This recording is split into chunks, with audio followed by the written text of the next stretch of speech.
Hello मेरी YouTube family, कैसी हो सभी। आई होप सब अच्छे ही होंगे।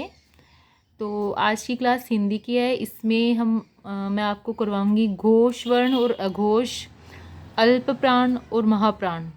बहुत इम्पोर्टेंट होते हैं और सभी कंपटीशन एग्ज़ाम्स में हिंदी में इनमें से क्वेश्चंस हमारे पास में एक दो आते ही रहते हैं। तो चलिए शुरू करते हैं। घोष और अघोष में क्या डिफरेंस होता है, या घोष और अघोष किन्हें बोलते हैं। बिल्कुल मेन पॉइंट्स है जो ज़रूरी है, एक्स्ट्रा कुछ भी नहीं है, तो अच्छे से कर लेना जो भी करवाया हुआ है। जिन वर्णों का उच्चारण करते समय प्राणवायु में कंपन हो उन्हें घोष वर्ण कहते हैं। घोष से याद, कंपन मतलब घर्षण होता है, हल्का सा घर्षण करते हुए निकलेगी, कंपन करेगी। घ से घर्षण और घ से घोष, ठीक है। तो जिन वर्णों का उच्चारण करते समय प्राणवायु में कंपन हो उन्हें घोष वर्ण कहते हैं। इन्हें घोष या सघोष दोनों ही, ठीक है। प्रत्येक वर्ग का तीसरा चौथा पांचवा, घोष में कौन सा होता है, सघोष में तीसरा चौथा पांचवा वर्ण य लव और सभी स्वर जैसे ए आ ई उ री ए ओ ओ। टोटल इनकी संख्या कितनी होती है, 30। तीसरा चौथा पांचवा वर्ण से मतलब होता है पहला, जैसे क ख ग घ ड, तो हम लिख देते हैं यहाँ पे, जैसे कि क ख ग घ और अड़। इसने कहा प्रत्येक वर्ग का तीसरा चौथा पांचवा, यानी कि ये वाले तीनों, तीसरा चौथा पांचवा। इसी तरह से जो चवर्ग होता है इसमें भी च और छ को छोड़ के ज झ न, तीसरा चौथा पांचवा ये रेलवे सभी स्वर, ये सारे क्या हैं, सघोष। उसके बाद में बात करते हैं अघोष की। तो अघोष कौन सा होएगा, जिन वर्णों का उच्चारण करते समय प्राणवायु में कंपन नहीं होता उन्हें अघोष कहते हैं। यानी कंपन नहीं तो अघोष, यानी कि घोष नहीं।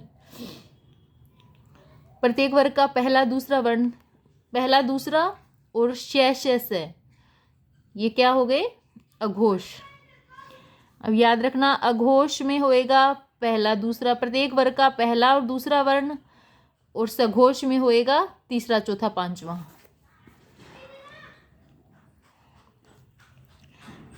सघोष में तीसरा चौथा पांचवा और अघोष में पहला दूसरा और शेष है। नेक्स्ट हम करते हैं अल्प प्राण किन्हें बोलते हैं।